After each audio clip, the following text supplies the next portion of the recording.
Hello everyone. This is a question from the year 2022. The question is, a typical food chain involves producers, herbivores, primary carnivores, and secondary carnivores. Based on Lindemann's law of trophic efficiency, if producers have 40 kilojoules of energy, the energy that will be stored in secondary carnivores is what amount? To answer this question, we need to refer to the concepts of food chain, food web, and trophic ecology. So food chain refers to the order of events in an ecosystem where one living organism eats another organism and later that organism is consumed by another larger organism. This ensures the flow of nutrients and energy from one organism to another organism at different trophic levels. So as you can see here, this is a typical food chain example.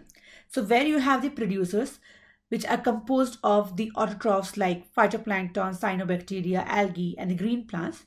So these producers, they make up the first level of the food chain and they utilize the energy from the sun to make food on their own.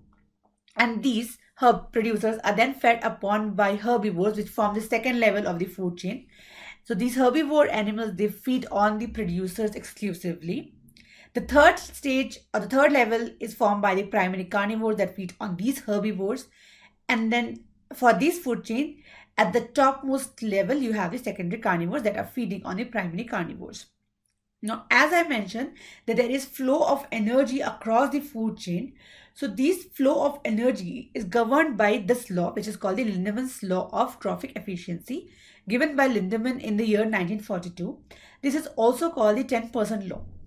The law states that only 10% of the energy in the food chain out of the total energy is transferred from one trophic level to another. The rest of the energy is utilized for other metabolic processes, and some of them are also released as heat.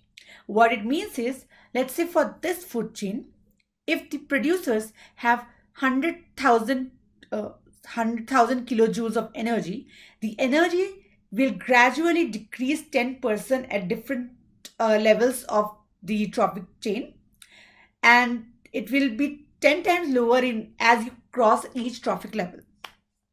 So with this knowledge, let's try to solve this question. So as it says that the producers have 40 kilojoule energy. So as we have seen that only 10% of this energy will be transferred to the herbivores. That will be 4 kilojoules.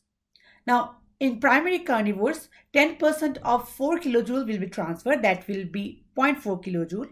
And the secondary carnivores will again have 10% of 0.4 kilojoule, which will be 0.04 kilojoule. So the answer to this question is 0.04 kilojoules.